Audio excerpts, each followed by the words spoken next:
Halo, kembali bersama saya Tito.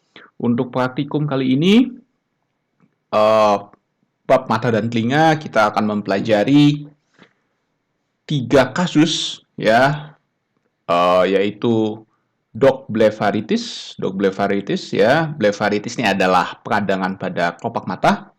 Kemudian dermatitis karena ear mange. Ear mange ini adalah tungau pada telinga.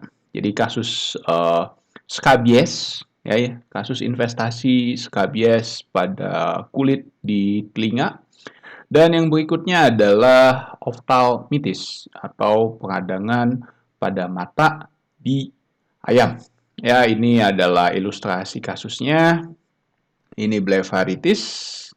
Jadi ini kelopak mata ada tonjolan, yang tonjolan ini terjadi akibat adanya peradangan pada bagian kelopak mata. Jadi ya pada dasarnya ini adalah peradangan pada kulit sebetulnya, tetapi khusus terjadi pada kelopak mata.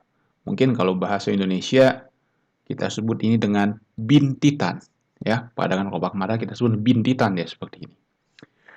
Berikutnya adalah kasus di telinga, ya. Untuk kasus telinga ini adalah kasus pada kambing, yaitu skabiesis, yang kasusnya ditemukan pada daun telinga atau pinna. Ya, ini deskripsi kasusnya, gambaran kasusnya. Kulit menjadi alopecia, botak, dan berkerak karena timbulnya banyaknya keratin atau hiperkeratosis. Kita akan lihat histopatologinya seperti apa. Dan yang berikutnya adalah peradangan pada mata di ayam. Oke, sayangnya di sini tidak terlihat matanya seperti apa. Jadi memang pada banyak kasus peradangan pada mata bisa menyebabkan mata bengkak dan uh, konjungtiva sampai tertutup seperti ini. Ya, maaf, mata tertutup karena kelopak matanya bengkak. Konjungtivanya juga bengkak. Oke, saya rasa itu untuk kasus kali ini tidak banyak, ya. Jadi saya akan coba deskripsikan dengan streaming kasus-kasusnya seperti apa. Oke, baik, saya akan lanjut ke slide berikutnya. Baik, untuk deskripsi slide saya akan mulai pertama kali dari kasus di telinga dulu, yaitu kasus dermatitis, peradangan kulit pada kulit telinga, ya, yang disebabkan oleh investasi tungau skabies, ya, atau nama lainnya kita sebut dengan skabiesis.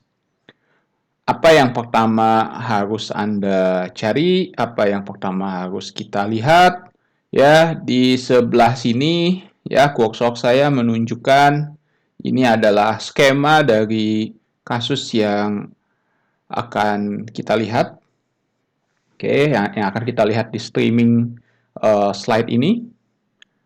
Pertama, ya, ini adalah telinga. Kalau telinga tuh kita akan temukan adanya tulang rawan. Khasnya itu, bedanya dengan kulit biasa, kita akan temukan tulang rawan pada telinga. Ya, itu adalah ciri utama dari kulit pada telinga. Kemudian kenali lapisan kulit, ya, yaitu pertama ada epidermis dan dermis. Nah, epidermis itu kan ada lapisannya mulai dari stratum corneum, stratum lucidum, spinosum, ya. Kemudian ada stratum granulosum dan stratum germinativum. Oke, ada setidaknya 4 lapis tuh yang utama. Nah, kita kenali mana yang menebal kulitnya karena ada penambahan sel-sel epitel yang kita sebut hiperplasia, atau penebalan lapisan keratinnya yang kita sebut hiperkeratosis atau hiperkeratinisasi, dan ada bagian epidermis yang mengalami akantosis. Apa itu akantosis? Singkat saja, akantosis adalah hiperplasia pada stratum germinativum yang bagian bawah. Jadi kalau Anda tahu ada stratum basale, ya, stratum germinativum di bawah nih, itu akan menebal. Dan kita akan temukan parasit scabies di dalam epidermis. Nah, investasi dari scabies inilah yang akan menyebabkan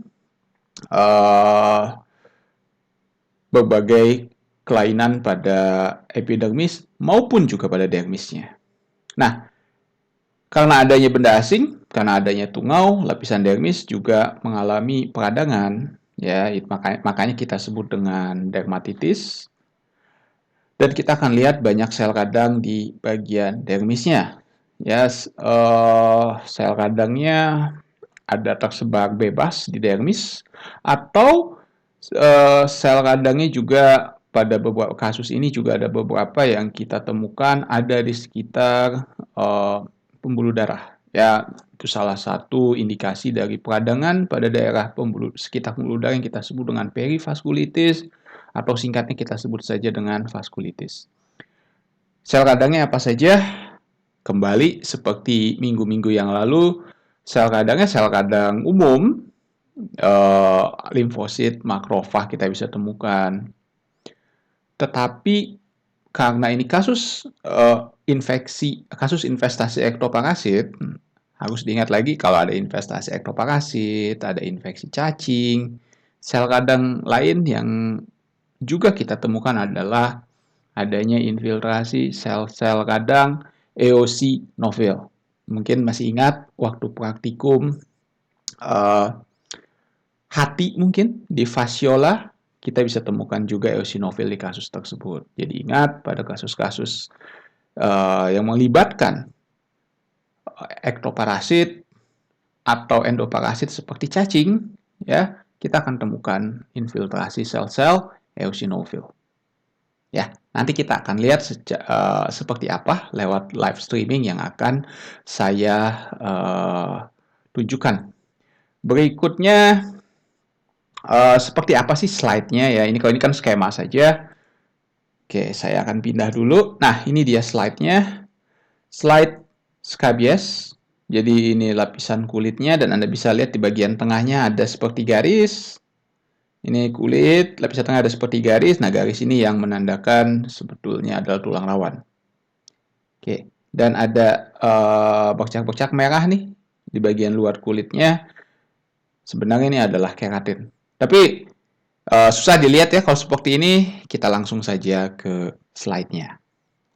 Ya, Anda bisa lihat di depan Anda. Ini adalah streaming dari mikroskop ya mengenai slide dari scabies pada daun telinga. Jadi Anda bisa lihat ini preparatnya di depan Anda. Oke, ini semua sebetulnya bagian kulit. Di tengahnya ini adalah tulang rawan. Ya, tulang rawan hialin atau cartilago hialin. Ya, singkatnya tulang rawan atau cartilage atau cartilago. Ini di tengah. Oke, ini Anda sudah pelajari dulu di histologi. Kita kenali strukturnya. Ini ada epidermis, ini adalah dermis. Tentunya pada bagian dermis kita akan lihat jaringan-jaringan kita sebut aneksa juga, seperti folikel rambut dan kelenjar-kelenjar yang ada di kulit. Ada kelenjar sebaceus dan sebagainya. Ya, mungkin dengan pembesaran kecil ini, pembesaran 4 ini kurang terlihat, ya, tapi saya akan deskripsikan pada Anda lewat streaming ini apa saja yang bisa kita temukan. Ya, oke. Saya keliling dulu di slide-nya. Nih Anda lihat di sini nih.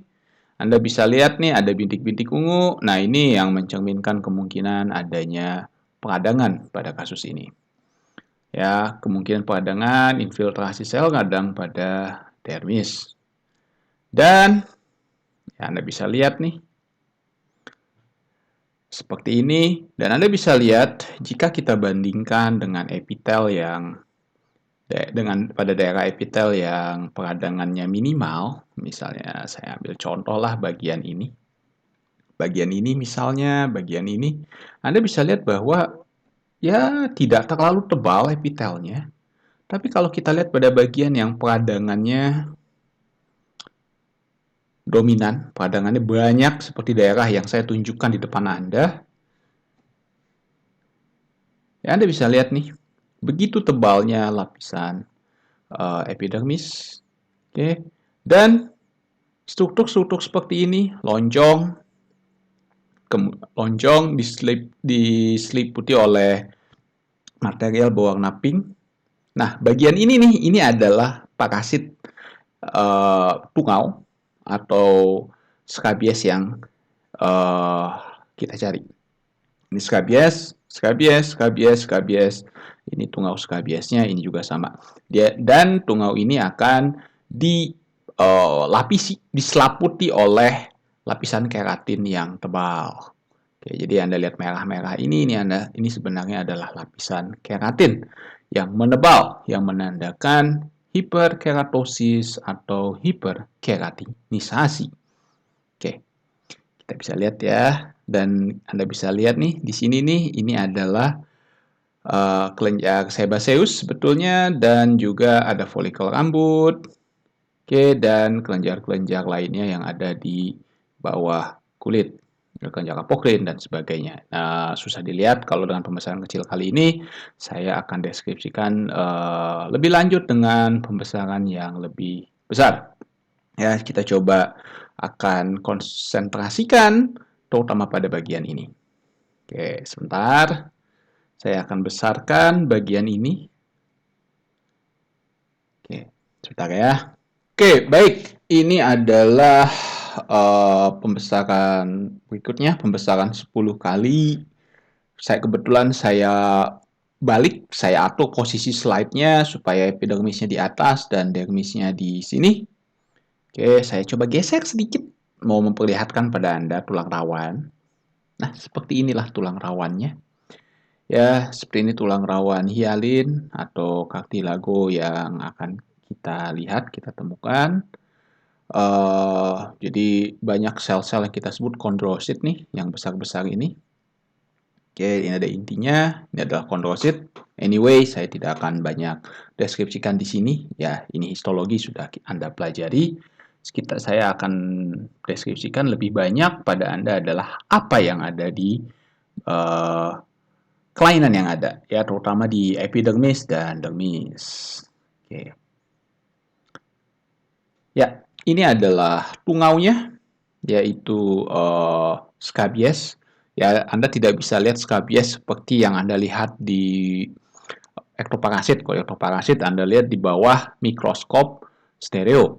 Tetapi kalau di sini kita hanya akan lihat berupa potongan tubuh dari skabies. Jadi struktur morfologinya tidak akan sejelas seperti Anda lihat di praktikum ektoparasit waktu semester 3 ya. Oke. Nah, ini adalah lapis keratin yang menebal yang kita sebut hiperkeratosis. Ya. Jadi Anda tahu bahwa lapisan-lapisan dari epidermis itu ada stratum corneum yang paling atas, ya, terdiri dari lapisan keratin. Jadi sel-sel epidermis yang mati membentuk keratin kan. Nah, itu stratum corneum. Di bawahnya Anda bisa lihat ada stratum granulosum dan stratum lucidum, dan berikutnya adalah stratum germinativum yang terdiri dari stratum spinosum dan stratum basale. Oke. Kita akan lihat lagi ya seperti apa yang ada di epidermis. Oke. Ya, bagian ini juga ini adalah keratin yang menebal, yang menandakan adanya hiperkeratosis. Oke. Ini keratin yang menebal juga menandakan hiperkeratosis. Jadi, kalau secara makroskopinya kita akan lihat sebagai sisik atau kerak pada permukaan yang mengalami peradangan. Ya, karena tungau ini nih, tungau skabies ini menyebabkan iritasi ya pada epidermis yang mengakibatkan timbulnya keratosis atau keratinisasi yang berlebihan atau hiperkeratinisasi. Oke, Eh, Seperti apa kelainannya? Saya akan mulai dulu dari epidermis ya. Ya, saya akan mulai dari epidermis dulu.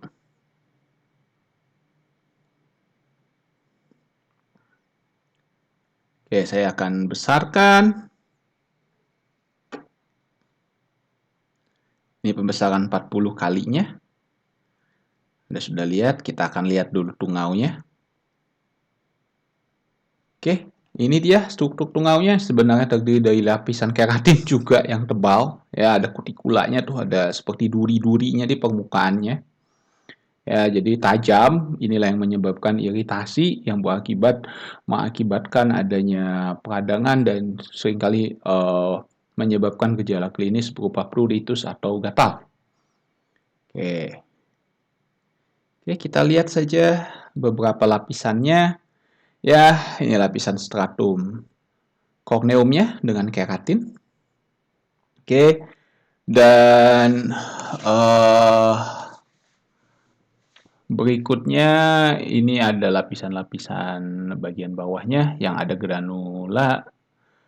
Seperti ini adalah lapisan stratum granulosum. Dan yang paling bawah ini adalah stratum basale. Jadi kalau stratum basale kelihatan warnanya lebih ungu, ya lebih ungu inti selnya dan kemudian lebih lonjong bentuknya. Di atasnya tepat ada yang bentuknya selnya panjang-panjang seperti ini adalah lapisan stratum spinosum. Nah, berikutnya lapisan seperti ini yang tidak bergranul, ini kemungkinan stratum lucidum. Oke.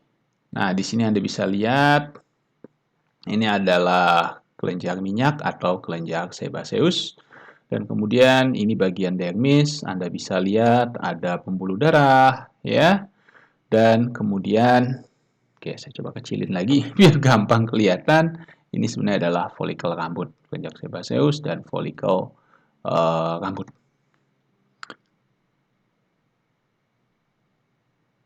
Oke, ya kita lihat. Nah, ini di bagian ini. Ya, nah di bagian ini ada sesuatu yang ingin saya perlihatkan pada Anda. Nah, ini adalah bagian yang mengalami yang kita sebut akantosis. Ya, seperti ini nih akantosis. Seperti apa ya akantosis itu? Saya coba akan perlihatkan pada Anda. Saya besarkan. Oke, saya fokuskan dulu. Nah, ini dia. Bagian ini yang kita anggap yang kita katakan sebagai lapisan yang mengalami akantosis. Jadi akantosis itu adalah hiperplasia ya pada bagian stratum germinativum. Jadi Anda bisa lihat pada bagian stratum germinativum ini yang terdiri dari stratum basale, coba Anda lihat tadi seperti saya katakan warnanya kan lebih ungu ya. Nah, coba lihat bagian ini. Menebal kan lapisan stratum yang bawahnya yang dekat yang berbatasan sama dermisnya. Nah, ini yang menandakan adanya akantosis.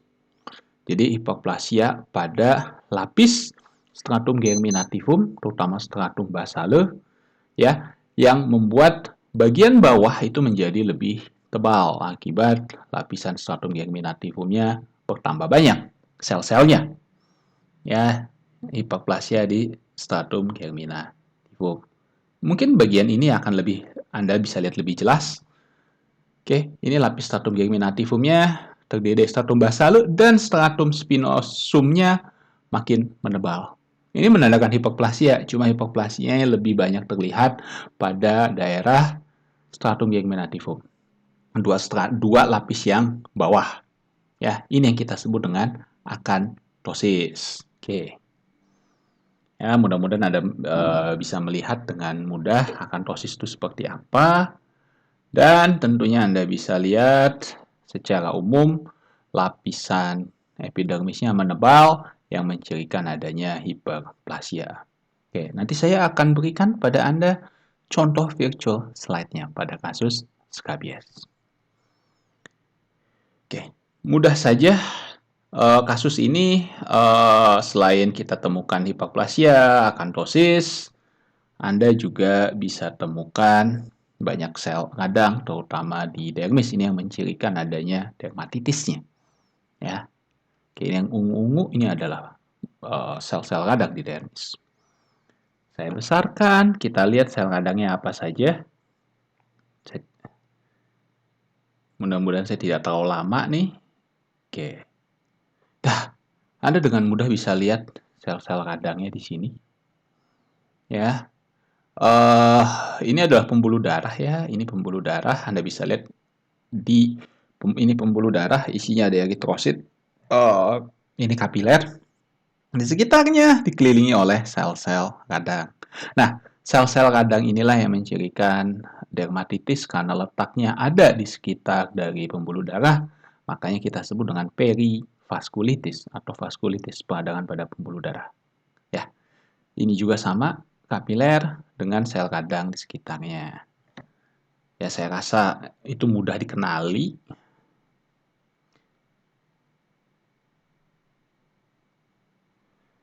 Ya, bagian ini juga sama. Dan ini adalah sel radang di sekitar pembuluh darah yang mencirikan adanya perivaskulitis. Oke, nah kita sekarang melihat jenis sel radangnya. Oke, kalau Anda lihat jenis sel radangnya sederhana saja. Yang bulat seperti ini adalah limfosit. Bulat seperti ini adalah limfosit ya. Dengan selnya ungu bulat dengan sitoplasma yang kecil. Oke. Dan Anda bisa lihat juga ada sel-sel yang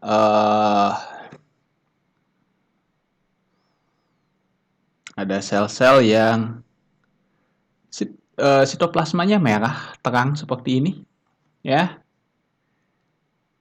Oke, dan juga ada sel-sel lain yang ukurannya besar, ya. Saya coba zoom dulu deh. Oke, seperti ini nih. Ini adalah makrofag. Ini makrofag ya. Anda bisa lihat bentuk selnya irregular, tidak seragam, tapi sitoplasmanya besar. Warna inti selnya besar, ya, bulat, sedikit ungu juga. Tapi sitoplasmanya yang besar ini warnanya pink. Nah, ini mencirikan yang kita sebut sel-sel makrofag. Oke, ada juga sel seperti ini. Mungkin Anda ingat intinya ada di pinggir, agak lonjong. Oke, pinggiran dari inti selnya agak sedikit ungu. Ini adalah sel plasma. Nah, di sini juga ada sel makrofag. Ya. Nah, kemudian mana sel eosinofil? Kita coba akan lihat. Oke, kita lihat dulu. Anda bisa lihat morfologi, karena ini slide-nya agak lama, jadi tidak begitu jelas mungkin untuk Anda, ya. Tapi saya akan tunjukkan mana sih sel-selnya eosinofil dan sebagainya. Ya, sebentar. Oke, nah di depan Anda nih banyak sel-sel, ya. Anda bisa lihat nih ada sel yang sitoplasmanya sedikit merah terang seperti ini, ya. Tapi inti selnya tidak bulat. Oke, saya akan coba tunjukkan sama Anda. Oh, sorry, tidak begitu fokus. Oke, saya akan coba zoom. Nah, ini mungkin adalah sel eosinofil. Kelihatan dari sitoplasma, sitoplasma selnya ini adalah merah terang, ya, bergranul merah. Nah, ini adalah eosinofil. Oke, kemudian saya akan lihat. Ini mirip, tapi ini kelihatan sitoplasmanya. Ini bentuk dari inti dari neutrofil sebenarnya, berdekatan dengan makrofag. Inti selnya, maaf, sitoplasmanya warnanya pink. Oke, kalau eosinofil kita akan lihat bahwa sitoplasmanya warnanya merah terang. Ya, jadi beberapa ada yang sitoplasma merah terang begini, mungkin ini adalah sisa dari sel-sel eosinofil. Oke, tapi kita bisa lihat di sini ini salah satu ciri sel eosinofil juga. Ya, oke, saya akan coba perlihatkan lagi sama Anda sel-selnya. Oke, ini mungkin nih ya, kelihatan mudah-mudahan sel eosinofilnya. Oke, saya coba taruh di tengah. Nah, nih bagian ini adalah sel eosinofil juga. Saya coba zoom. Ya, sel eosinofil, inti selnya tidak bulat dan sitoplasmanya warna merah terang. Ya, jadi mudah dikenali sel eosinofil. Oke, dan juga pada daerah-daerah sekitarnya kita akan temukan juga sel-sel radang yang lain, ada makrofag, ada limfosit, ya, dan juga sel plasma. Oke, ya seperti ini misalnya, inti selnya ada di pinggir, sitoplasmanya sedikit ungu, dan inti selnya kelihatan ungu, tapi di tengahnya ada sedikit mengambil intensitas warna ungu yang lebih banyak. Nah, ini adalah sel plasma. Begitu juga ini adalah sel plasma. Ya, di dekat-dekatnya yang bulat-bulat seperti ini adalah limfosit, ini juga limfosit. Oke, rasa itu yang penting kita lihat. Ya, untuk kasus ini itu saja ya yang paling penting ya yang bisa kita lihat. Oh ya, ini tadi sebaceous, kelenjar sebaceous ya. Kelenjar sebaceousnya ada peradangan juga. Jadi kalau kita lihat di sekitar kelenjar sebaceousnya, Anda akan temukan banyak sel-sel radang. Ya, ada limfosit, makrofag, dan sel-sel lainnya di sini. Ini yang mencirikan yang kita sebut dengan peradangan pada kelenjar sebaceous yang kita sebut dengan sebaceous adenitis. Ya, oke. Kita lihat lagi bagian lain. Ini pembesaran kecilnya. Anyway, ini ada kropengnya. Ya, terdiri dari keratin dan juga lapisan sel-sel mati di sini. Ya, apa namanya, tungau sarkoptes. Oke. Ya, saya rasa itu saja. Saya akan membahas kasus berikutnya yaitu oftalmitis. Oke, sebentar saya akan siapkan slide-nya dulu. Terima kasih. Oke, nah ini saya kembali pada deskripsi kasus dulu sebelum kita masuk ke streaming histopatologi. Organnya kali ini adalah dari eyeball atau bola mata, kasusnya dari ayam, ya, peradangan pada mata di ayam. Ya, jadi peradangan pada mata di ayamnya atau kita sebut oftalmitis seringkali akan menyebabkan peradangan pada berbagai lapisan mata. Jadi dari mulai kornea, lapisan-lapisan di belakang kornea, ada iris, ya, itu juga akan mengalami peradangan dan bahkan pada banyak kasus yang lebih parah, peradangannya bisa sampai meluas sampai ke retina, ya. Dan mata ini dilindungi oleh kelopak mata dan juga ada konjungtiva. Oke, ada konjungtiva, ada kelopak mata. Nanti peradangannya akan kita temukan pada di daerah di konjungtivanya, ya, kemudian pada daerah korneanya, kemudian pada daerah kamar mata depan kita akan temukan sel eksudat radang, ada bakteri, ada sel-sel radang banyak, dan kemudian ada lapis uvea. Uvea ini sebetulnya lapisan iris dan lapisan pigmen yang kita sebut koroid. Ya, jadi lapisan koroid dan iris kita sebut dengan uvea. Kemudian ada kamar mata belakang, isinya adalah cairan bola mata ya, yang kita sebut dengan aqueous humor, dan ada nervus opticus, ada sarafnya. Ya. Nah, peradangan pada mata namanya oftalmitis. Tapi kita akan temukan pada kasus ini peradangan pada mata itu meliputi ada peradangan pada konjungtiva, kita sebut konjungtivitis, ada eksudat radang, fibrin, bersama-sama dengan sel-sel radang di belakang konjungtivanya, dan kemudian korneanya, ya, juga ada peradangan, ya, ada keratitis pada kornea, kemudian eksudat radang di kamar mata depan, dan kemudian eksudat radang di daerah uvea. Oke, nah, struktur bola mata kita kenali dulu seperti apa. ya, dan mulai dari lapisan-lapisan ini Anda bisa lihat, nanti akan saya bagikan juga PDF-nya. Dan kemudian pada bagian ini kita kenali bagiannya, kemudian kita kenali bagian-bagian yang ada kelainannya. Mulai dari ada peradangan di konjungtiva atau konjungtivitis, peradangan kornea, keratitis, uveitis, dan pada kasus ini kita temukan juga adanya neuritis yang sebetulnya uh, infiltrasi dari sel-sel tumor limfosit yang disebabkan karena kasus Marek. Nanti akan saya tunjukkan seperti apa pada streaming slide. Oke. Dan ada akumulasi eksuda di kamar mata depan dan di bawah konjungtiva. Sel radang yang akan kita temukan karena ini infeksi bakteri, kita akan temukan adanya sel neutrofil bersama-sama dengan sel limfosit dan makrofag. Oke, dan ada koloni bakterinya juga. Sehingga sel neutrofil, maaf, bukan sel neutrofil mungkin lebih tepatnya, sel heterofil. Ya, karena ingat ini diunggas. Ya, sel heterofil. Oke, dan seperti ini. Jadi, uh, kita akan kenali dulu seperti apa sih slide-nya. Ya, oke. Nah, ini slide-nya nih. Ini slide seluruh bola mata.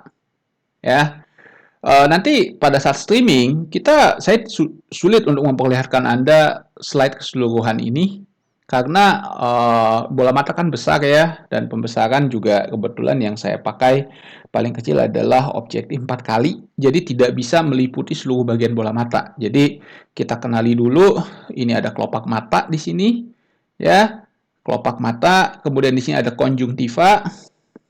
Ini konjungtiva ya. Nah, di antara kelopak mata dan konjungtiva ini kita akan temukan eksudat radangnya. Itu dari fibrin, banyak sel-sel radang, heterofil, limfosit makrofag ya. Kemudian bagian ini nih. Oke, nanti di sini ada lapisan tipis juga ya yang kita sebut dengan kornea. Oke, di balik kornea adalah kamar mata depan, sel eksudat yang sama akan kita temukan pada kamar mata depan, dan kemudian di belakang sini nih yang merah ini adalah lensa mata, tidak terpotong semua kebetulan, dan ini adalah uvea-nya. Anda lihat ada hitam-hitam, ini adalah pigmen melanin yang kita temukan pada koroid, dan koroid merupakan bagian dari uvea. Jadi uvea itu ada koroid yang hitam-hitam ini, ya, dan iris. Oke, bagian ini iris. Ya, jadi iris juga ada pigmennya nih seperti ini. Oke, pigmen melaninnya. Oke, pertama kali mungkin Anda gambar dulu bentuk bola mata ini, kemudian baru bagian-bagian yang ada kelainan seperti di konjungtiva, kamar mata depan, kornea, iris, atau uvea, ya, baru Anda gambar berikutnya. Oke, dan di bagian belakang ini nih, ada kecil nonjol, tidak terlalu terlihat. Ini adalah nervus opticusnya, dan ini yang ada kelainannya juga. Ada infiltrasi sel-sel tumor limfosit yang disebabkan oleh Marek. Oke, saya rasa itu dulu untuk deskripsinya. Kita langsung saja masuk ke slide-nya. Ya, baik. Nah, di depan Anda ini adalah slide-nya. Ya, jadi kalau orientasinya agak sulit karena saya nggak bisa memperlihatkan satu bola mata yang komplit ya seperti yang saya perlihatkan sebelumnya. Tetapi ini adalah saya akan perlihatkan perbagian. Ya, saya singkat saja. Mudah-mudahan Anda bisa mengerti. Ini saya dari lapisan yang dari bagian paling luar dulu, ya. Nah, ini adalah kulit ya. Ini adalah kulit. Anda bisa lihat lapis keratinnya. Oke, ini ada folikel bulunya. Oke. Nah, ini adalah kelopak mata. Oke, kelopak mata. Kelopak matanya kalau sebetulnya sama seperti lapisan kulit biasa. Anda bisa lihat nih lapisan keratinnya. Cuma nanti bedanya dengan kelopak mata di mamalia, kalau kelopak mata di uh, ayam itu tidak ada satu bagian yang disebut kelenjar meibomian. Ya, nanti akan saya deskripsikan apa itu kelenjar meibomian. Itu kelenjar minyak, ukurannya besar. Kalau di mata mamalia ada meibomian gland, ada kelenjar meibomian, kelenjar minyak yang ukurannya besar. Tetapi kalau di ayam atau di burung tidak ada kelenjar meibomian tersebut. Oke, ini kelopak mata. Ya, ini juga kelopak mata gampang dikenali ya. Nah, tapi di balik kelopak mata, nah kita akan temukan bagian ini. Ini adalah konjungtiva. Ya, ada konjungtiva yang langsung berhubungan sama kornea. Ini korneanya. Yang saya tunjuk ini korneanya. Nah, ini kornea nih. Nah, ini konjungtiva. Ada konjungtiva yang melekat dengan kelopak mata yang kita sebut konjungtiva palpebralis, ya. Konjungtiva pars palpebrae, dan ada konjungtiva yang menghadap ke bawah, ya, yang kita sebut dengan konjungtiva saya lupa ya, pas apa. Oke, konjungtiva yang melekat ke sini nih, ke kornea, dekat kornea atau dekat sklera, kita sebut konjungtiva pars bulbar, ini yang pars palpebrae. Oke, kita lihat deh kelainan konjungtivanya, ini kelihatan banget ini konjungtiva. Ini ada bitik-bitik ungu. Ya, sebetulnya itu mencirikan adanya peradangan. Saya langsung saja. Oke, ya. Oke, yang coklat-coklat ini adalah melanin, ya, sel-sel melanosit yang ada di konjungtiva. Oke, kita lihat lapisan konjungtivanya. Bagian yang pars palpebrae dia berlapis-lapis seperti mirip seperti epitel pada nih, mirip seperti epitel pada epidermis. Tapi kalau yang lapis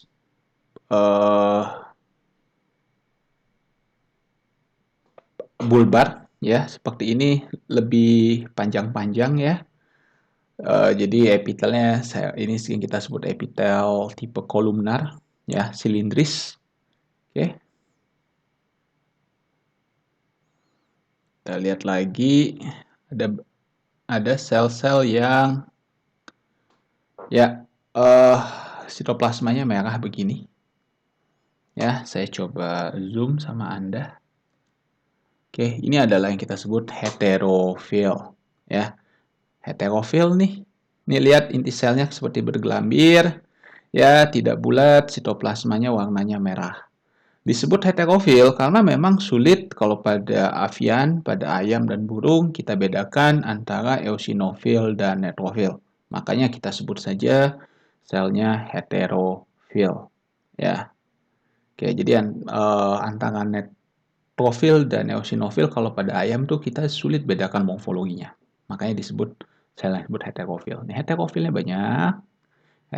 banyak seperti ini, gampang dikenali. Ya, kalau di mamalia kita sebut mirip seperti sel neutrofil atau eosinofil.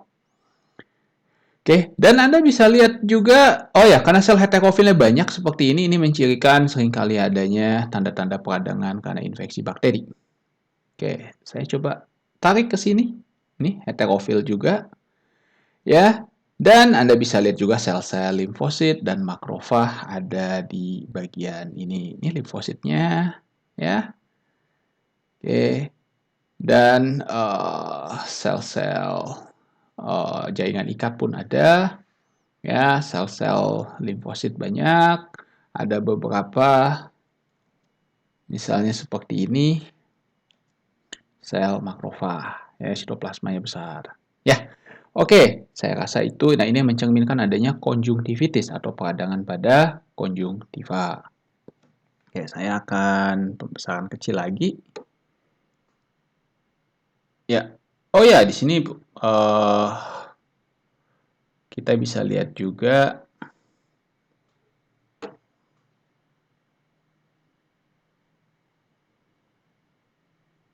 Oh ya, yang hitam-hitam ini adalah lapisan, ini adalah stratum germinativum dengan banyak sel-sel melanosit, ya. Nah, ini adalah pembuluh darah. Ya, hiperemis pembuluh darahnya, kapilernya penuh berisi eritrosit. Ingat kalau eritrositnya pada ayam itu mempunyai inti. Ya, dan banyak sekali sel-sel heterofil dan sel-sel radang lainnya. Oke, saya akan lanjutkan lagi ke berikutnya. Ya, bagian ini nih. Ini adalah konjungtiva. ini adalah kornea, ya, konjungtiva dan kornea. Nah, ini ada bagian eksudat radangnya yang terdiri dari fibrin. Jadi kalau Anda lihat yang merah-merah ini sebenarnya adalah fibrin.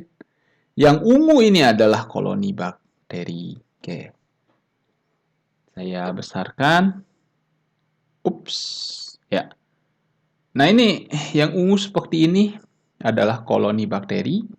Ya, jadi kalau kita besarkan lagi dari pembesaran 100, tapi karena saya tidak punya minyak imeksi, jadi saya tidak tunjukkan pembesaran 100-nya. Saya tidak tunjukkan pembesaran 100-nya, tapi yang ungu ada granul-granulnya ini nih adalah koloni bakteri dan ini adalah fibrinnya.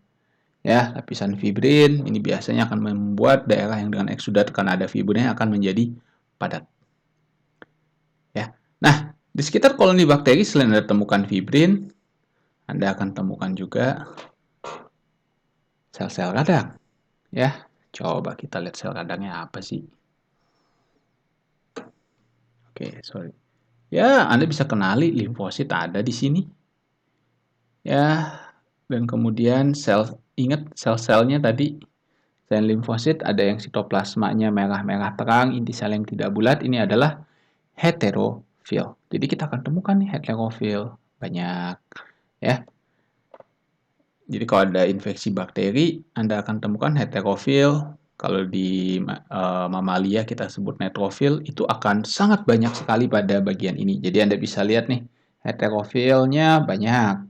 Ya, ada heterofil yang masih intak, komplit, kelihatan, tapi masih ada, juga ada heterofil yang sudah mengecil, ya seperti ini, yang menandakan adanya nekrosis dari sel-sel heterofil. Oke, dan disertai koloni bakteri yang ungu-ungu ini. Ya, oke, saya rasa itu eksudat pada kamar mata depan sebenarnya adalah eksudat fibrinosupuratif istilahnya karena bercampur antara fibrin dengan banyak sel-sel heterofil dan jaringan mati. Jadi kalau Anda lihat nih ada beberapa sel-sel yang kecil-kecil sekali inti selnya tapi warnanya sangat ungu, ini sebenarnya mencerminkan adanya jaringan mati ya. Jadi ada nekrosis sel. Oke, ada fibrin, ada banyak sel neutrofil, ya, sel heterofil maaf dengan banyak sel-sel mati itu mencirikan adanya peradangan supuratif sebetulnya. Ya, dan mungkin peradangan supuratif atau bernanah karena ada infeksi bakteri seperti ini. Oke, ini eksudatnya namanya eksudat fibrinosupuratif, bercampur fibrin dan eksudat supuratif. Ya. Oke, berikutnya ini adalah kornea. Oke, ini adalah kornea. Oke, kita akan lihat lapis korneanya. Saya besarkan saja. Ya, ini lapis korneanya pun sebenarnya lapis kornea tuh tersusun dari sel-sel sel-sel jaringan ikat ya, sel-sel fibroblast sebetulnya. Ini seperti ini adalah sel-sel fibroblast. Kornea tuh sebetulnya terdiri dari kolagen, tapi kalau Anda lihat di sini pada korneanya kita akan temukan sel radang. Ya, ingat sel radang apa ini? Ingat sel radang ini? Heterofil. Ini juga heterofil. Ya, jadi kita akan temukan banyak sel. Kita akan temukan ada sel radang ya di kornea yang menandakan adanya peradangan kornea atau kita sebut dengan keratitis. Oke, saya akan kecilkan lagi. Mudah ya mengenalinya kornea dengan keratitis. Ya, jadi ini korneanya. Keratitis. Dan kalau kita lihat lagi secara lebih mendetail selain sel radang pada kornea, kita lihat lapisan epitel korneanya yang cuma pipih satu lapis. Ya, lapisan korneanya kalau yang normal seperti ini. Ya, pipih selapis mirip seperti sel endotel ya. Tapi lihat bagian ini, sudah ada fibrin menempel. Ya, yang merahnya adalah fibrin yang menempel dan coba Anda lihat lapis korneanya lepas epitelnya. Ya, jadi Di keratitis ini selain kita temukan ada epitel kornea yang lepas, ada fibrin, kita temukan juga banyak sel radang pada kornea. Oke, mudah saya rasa Anda bisa kenali. Nanti ada virtual slide, bisa kita lihat juga korneanya. Oke, berikutnya di ini kalau ini kornea, di bawahnya adalah di belakang kornea adalah kamar mata depan, ya. Nah, ini kamar mata depan nih. Berisi eksudat yang sama yang ditemukan tadi di konjungtiva. Oke. Oh ya, yang merah-merah ini adalah artefak ya. Ini adalah kotoran, biasanya berasal dari keratin yang terlepas ya. Bisa keratin dari jaringan ayamnya ini sendiri atau keratin dari orang yang mengerjakan preparat ini. Oke. Ya, ini daerah kamar mata depan. Ini ada fibrin dengan sel-sel radang. Oke, saya akan lihat dulu eksudat di kamar mata depannya. Oh ya, anyway, ini daerah kornea. Peradangannya sangat parah di sini ya. Oke, daerah kornea juga peradangannya parah banget. Oke, ini sel radang semua di korneanya. Yang pasti ini eksudat tadi fibrinosupuratif, fibrin dan koloni bakteri dan sebagainya menyebar sampai ke kornea. Jadi cukup parah nih bagian ini korneanya. Ya. Oke, Anda bisa lihat nih peradangan pada korneanya. Ya, saya coba perlihatkan lagi mirip seperti yang sudah saya deskripsikan tadi. Peradangan di kornea. Ya, sel radang banyak dan bahkan di sini ada di kornea menempel nih koloni bakterinya. Ya. Oke. Berikutnya kita lihat sekilas saja karena mirip saja dengan eksudat di konjungtiva tadi. Ya, ini eksudat yang di kamar mata depan.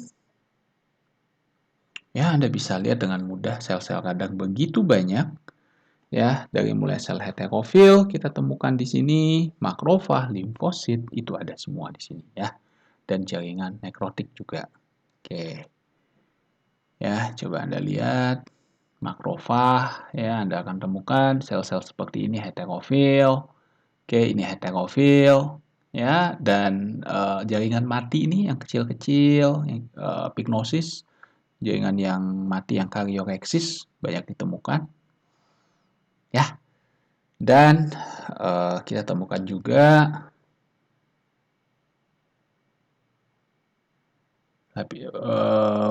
nih yang ini adalah fibrin ya. Jadi ada lapis, jadi ada eksudat fibrinosupuratif. Koloni bakteri juga bisa kita temukan ya.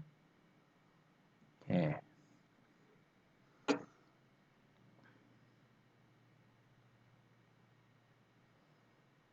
Ini sel-sel radangnya, bahkan ini juga ada sel-sel raksasa nih ya, inti selnya banyak, sitoplasmanya besar sekali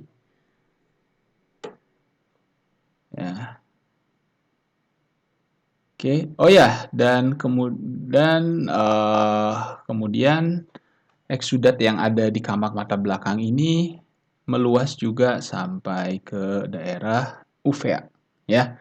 Ini sebenarnya daerah iris nih. Ya, ada pigmennya iris. Nah, ini daerah iris kelihatan, kita kenal dengan pigmen. Di bawahnya ini ada lensa mata. Ya, ini ada lensa mata. Ini adalah uvea, irisnya yang merupakan bagian dari uvea. Oke, ini bagian iris, bagian dari uvea, dan bagian yang kalau dia tebal seperti ini adalah bagian yang kita sebut dengan koroid. Ya, oke. Tapi di sini adalah iris. Jadi iris itu melekat pada lensa mata. Oke, kita lihat bagian irisnya. Pada bagian iris Anda bisa lihat, jadi iris berpigmen ya, banyak melanositnya. Ya, Anda bisa lihat sel radang yang sama seperti yang kita temukan pada bagian lain. Ya, Makrofag Anda temukan. Oke, Anda temukan makrofag di sini. Ya, heterofil. Oke. Kemudian Anda bisa temukan sel plasma dan sebagainya. Ya, ini juga nih besar nih. Ini adalah mungkin saya rasa ini makrofag juga. Ya, dan pembuluh darahnya juga banyak yang mencirikan adanya neovaskularisasi. Ya, seringkali ini timbul pada kasus-kasus kerusakan jaringan karena peradangan. Ini sel-sel makrofagnya dapat mudah Anda temukan beserta sel-sel radang yang lain limfosit. Dan ini nih ingat inti selnya di pinggir, sitoplasmanya, inti selnya di pinggir, sitoplasmanya agak ungu sedikit dan pinggirannya lebih tebal. Ini mencirikan adanya sel plasma. Ya, oke. Saya lihat aja Anda bisa kenali, ya, mudah mengenali sel-sel radangnya di sini. Ya, sel plasmanya juga banyak. Oke, nah ini yang kita sebut dengan uveitis, peradangan pada UVA. Ya, kita temukan juga beberapa ada sel heterofil seperti ini bercampur dengan sel-sel lainnya. Ya, heterofil, limfosit, makrofag, ini ada limfosit nih, dan sebagainya. Mudah dikenali ya. Oke, saya rasa itu untuk uveitis. Oke, ya, tidak sulit kan ya. Untuk lensa mata tidak ada kelainan. Oke, ya memang tidak terpotong semua lensa matanya. Berikutnya saya akan perlihatkan pada Anda bagian lain, yaitu, oh ya ini masih lapis koroid ya, ada retinanya juga. Oke, nah ini dia nih. Ini harusnya nempel nih. Ini adalah retina. Ya, harusnya dia menempel ke koroid. Ya, ini retina. Bagian-bagian retina ada banyak ya. Ada 12 ingat saya. Macam-macam saya juga lupa. Ya, tapi ini adalah retina yang ada lapis sel kerucut dan sebagainya. Oke, kita lihat dulu deh retinanya ya. Retina juga terdiri dari jaringan saraf.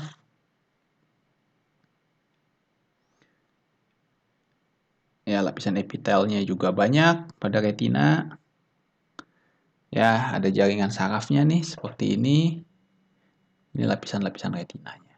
Nah, retina ini nempel sebenarnya, tapi seringkali pada saat pemrosesan jaringan retinanya terlepas, ya, retinanya terlepas dari koroid. Tapi ya bukan satu kelainan sih di sini nih. Ya, kita bisa lihat lapisan retina yang komplit di sini. Saya tidak akan membahas lebih jauh mengenai lapisan retina ya. Oke, saya akan coba. Ya, ya. Seperti ini coba kita lihat besarnya dari retina. Oke, ya lapisan retina nih. Yang begini-begini ada lapisan sel-sel kerucut, sel cones yang berfungsi untuk mengatur cahaya, ya, intensitas cahaya dan sebagainya diatur di sini, dan retina terdiri dari jaringan saraf. Ini jaringan sarafnya. Ya. Oke, saya rasa itu untuk retina. Normal saja retinanya. Oke, yang akan saya tunjukkan pada Anda adalah ini lapisan ototnya ya. Lapisan otot matanya.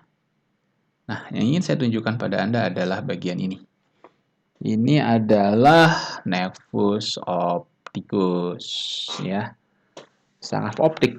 Ingat saraf optik adalah saraf kranial ya. Kalau Anda dulu menghafal 12 saraf kranial, olfaktori, optik, okulomotorik, glosopharyngeal dan sebagainya. Nah, ini adalah nervus opticus yang termasuk kepada saraf kranial ya.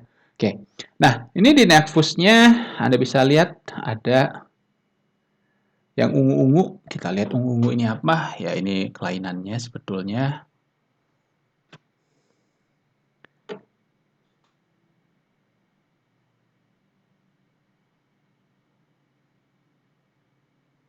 Oke, ada ungu-ungu mengumpul seperti ini.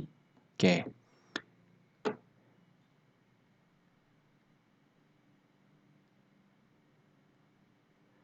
Nah, bagi yang mengumpul ini mungkin ada beberapa nih. Ya, mengumpul seperti ini, bentuknya mirip seperti limfosit ya. Ya, ini yang mencirikan adanya neuritis. Ya, sebenarnya neuritis ini bukan karena peradangan seperti ini, tapi ini kemungkinan karena adanya infiltrasi sel-sel tumor, terutama tumor marek. Lihat, tidak beraturan dan mengumpul seperti ini. Oke. Jadi pada kasus ini kita temukan juga neurolimfomatosis. Jadi ada limfoma, ada tumor limfoid, tumor limfosit pada nervus opticus matanya. Ya, kita lihat.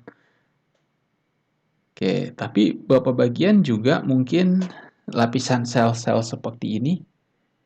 Ya, ini adalah sel-sel glia, ya, bagian dari sel-sel saraf. Tapi ada bagian yang mengumpul seperti ini. Nah, mungkin ini adalah bagian yang ada sel-sel tumor limfositnya.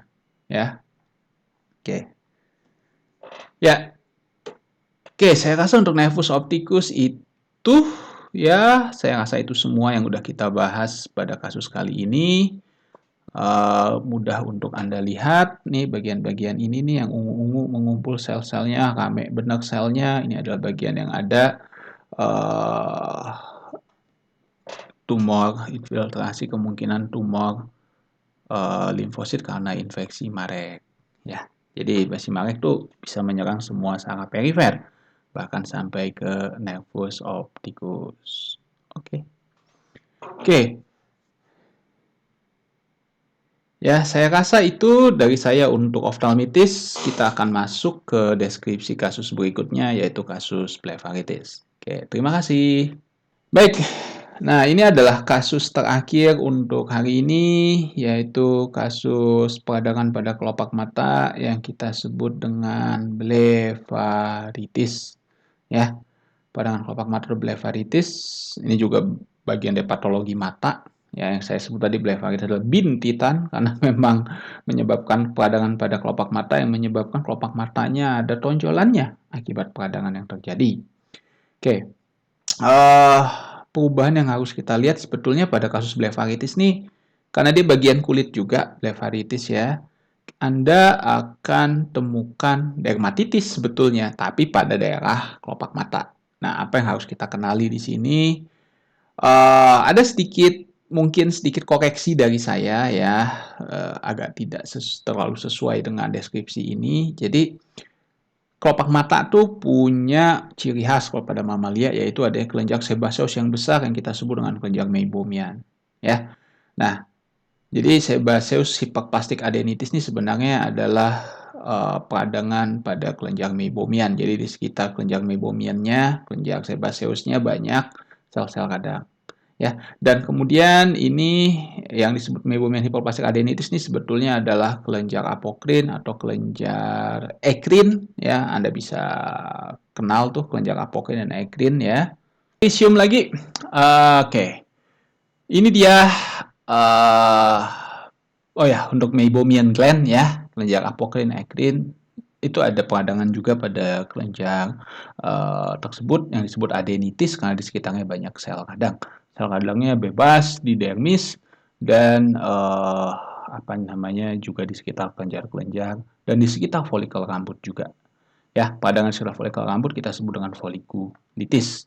Ya, oke, dan di dermisnya Anda akan temukan beberapa lapisan dermis menebal yang mencirikan adanya hiperplasia epidermis. Oke, slide-nya seperti apa? Kecil benar slide-nya.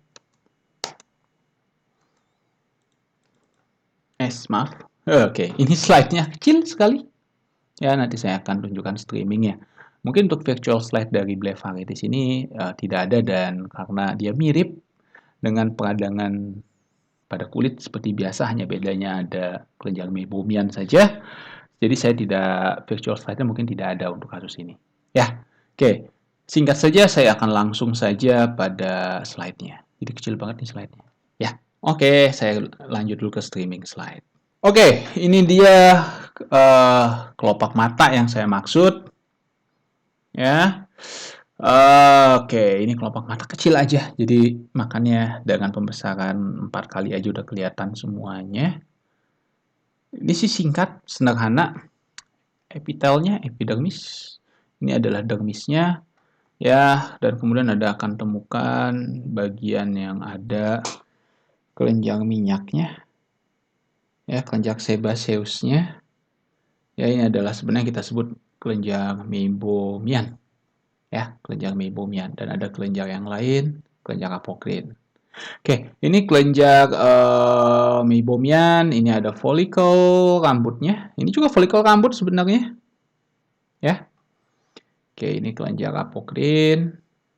Dan ini kelenjar sebaceus yang besar nih, tapi bukan di bawah epitel. Nah, ini yang kita sebut kelenjar meibomian atau kelenjar taksal.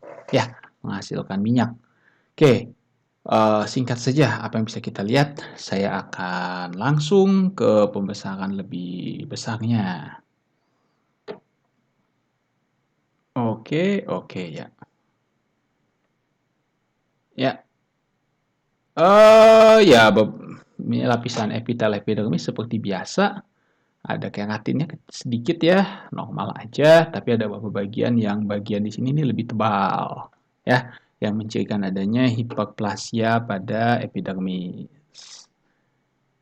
Oke, beberapa bagian yang menebal mencirikan hiperplasia epidermis. Kemudian kita lihat bagian bawah dari epidermisnya. Oke, saya pakai pesan kecil lagi 10 kali. Oke, kita lihat semua dulu.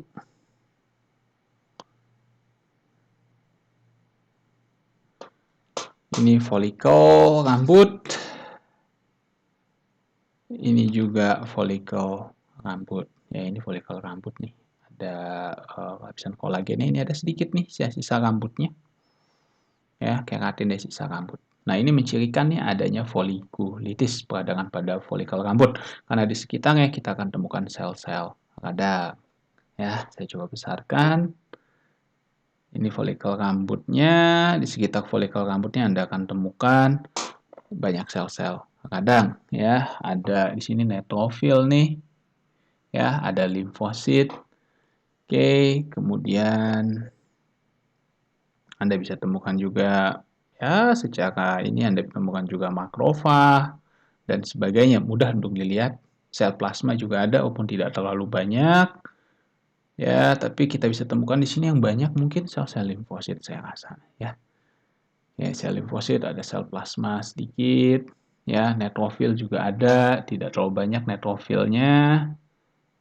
Ya, oke.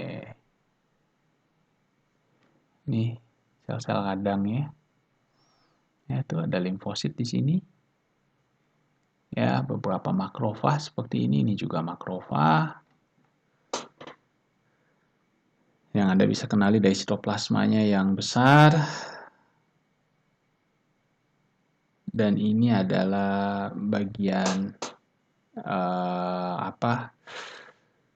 folikel rambut. Ada sel-sel kecil-kecil ini mencirikan kemungkinan nekrosis pada sel-sel folikel rambutnya. Nih, banyak kapiler di sini.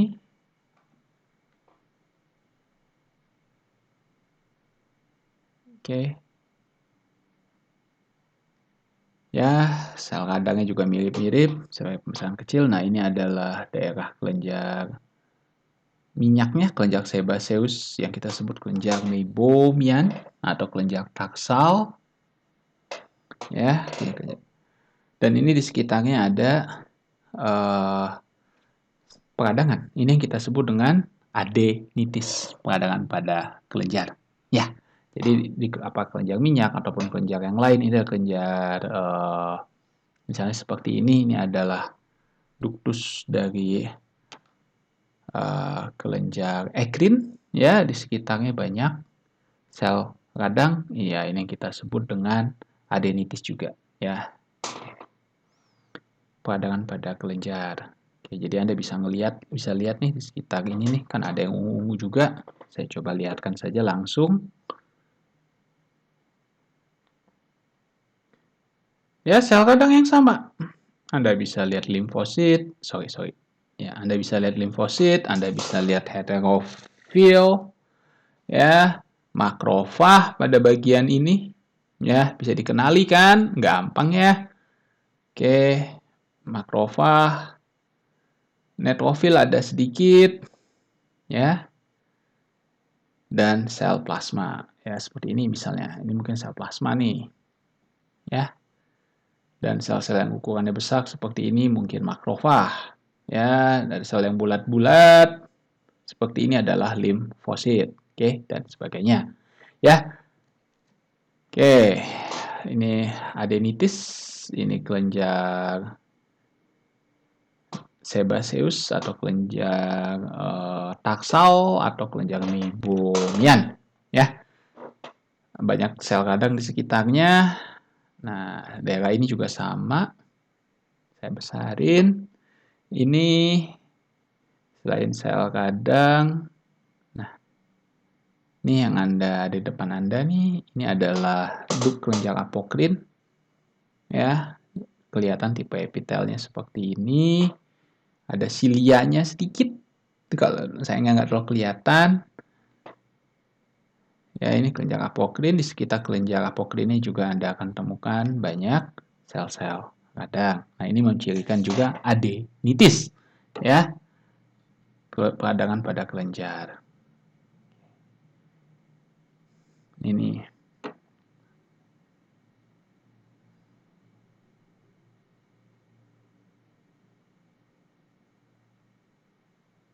Ya, ini kelenjar apokrin nih. Ada penjuluran-penjuluran halusnya pada lapisan atas epitelnya. Ya, seperti ini kelenjar apokrin. Beda sama kelenjar ekrin. Ya, di sekitar kelenjarnya Anda akan temukan ini seperti ini adalah banyak sel-sel radang yang mencirikan adenitis. Ini folikel rambut beserta kelenjar sebaceous yang melekat di dekat folikel rambut. Ya. Oke, saya rasa itu saja untuk kasus ini. Jadi ya sebenarnya dermatitis, cuma dermatitis yang terjadi pada daerah kelopak mata. Ya, makanya kita sebut dengan blefaritis. Oke, baik, itu saja dari saya. Sudah cukup lama, sudah lebih dari 1 jam. Silahkan Anda lanjutkan nanti dengan virtual slide yang akan saya berikan juga pada video berikutnya. Ya, jika ada pertanyaan, jangan malu untuk bertanya kepada saya langsung. Mudah-mudahan Anda bisa mendapat banyak manfaat dari kasus yang saya tunjukkan pada streaming ini. Ya, terima kasih. Wassalamualaikum warahmatullahi wabarakatuh.